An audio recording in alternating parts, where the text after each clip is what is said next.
আসসালামু আলাইকুম সবাইকে। আমি লাইভে চলে এসেছি আমার চেম্বার থেকে।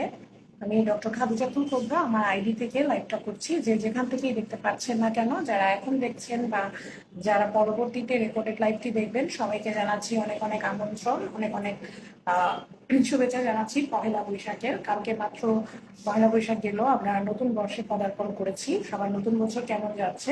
আশা করি অনেক অনেক ভালো যাচ্ছে। আমি এখন আমার মোহাম্মদপুর চেম্বার থেকে আপনাদের সবার সাথে কথা বলছি।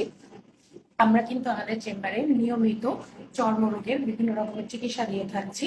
আমরা যে শুধুমাত্র অ্যাস্থেটিক চিকিৎসা দিই তা না, চর্মরোগের যে নানাবিধ সমস্যা রয়েছে, যেমন দাগ, চুলকানি, স্ক্যাবিস, খোসপাচড়া, এই জাতীয় যে সমস্যাগুলো এখন খুবই মহামারী, দাঁত বা টিনিয়া বা দাউদ, যেটা এখন খুব মহামারী, সোরিয়াসিস, এগুলো খুব মহামারী।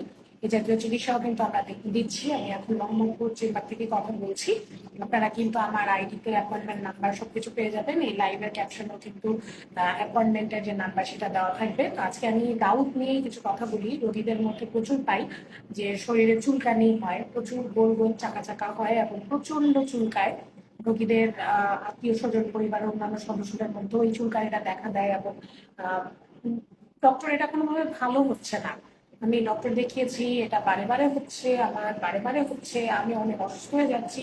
আমরা রোগীদের থেকে এমনও হিস্ট্রি পাই যে ৮০-৯০ হাজার টাকা আমি তোমাদের খরচ করে ফেলেছি আমার এই রোগের কারণে, কিন্তু আমি এটা কোনো পার্মানেন্ট সলিউশন পাচ্ছি না। তাদেরকে যেটা বলবো সেটা হচ্ছে গাউট বা যেটা টিনিয়া, যে ইনফেকশনটা, এই ইনফেকশনটার ক্ষেত্রে আপনাকে যেটা করতে হবে সেটা হলো যে আপনাকে অবশ্যই অবশ্যই রেগুলারিটি মেনটেন করতে হবে, পরিষ্কার পরিচ্ছন্নতা মেনে চলতে হবে। শুধু আপনার না, পরিবারের অন্যান্য সদস্যদেরও পরিষ্কার পরিচ্ছন্নতাটা মেনে চলা খুবই দরকার। দাঁত বা টিনিয়া ইনফেকশন খুবই ভয়ানক, খুবই মহামারী, তাই বলে আমি ভয় লাগাচ্ছি না।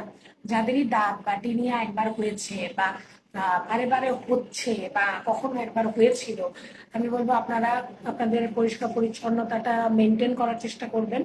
পরিবারের সদস্যদের থেকে একটু দূরত্ব বজায় রাখার চেষ্টা করবেন। যখন কোনো কাপড় ধোয়া হয়, সবার কাপড় আলাদা আলাদা ভাবে ধোয়ার চেষ্টা করবেন। সবার আলাদা আলাদা বিছানার চাদর রাখার চেষ্টা করবেন।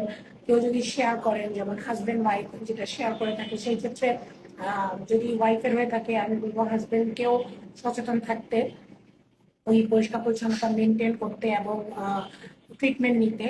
যদি ওয়াইফের হয়, হাজবেন্ডও অবশ্যই ডক্টরের সাথে কথা বলবেন। যদি হাজবেন্ডের হয়, ওয়াইফও অবশ্যই ডক্টরের সাথে কথা বলবেন। তো মূলত এটাই আর কি।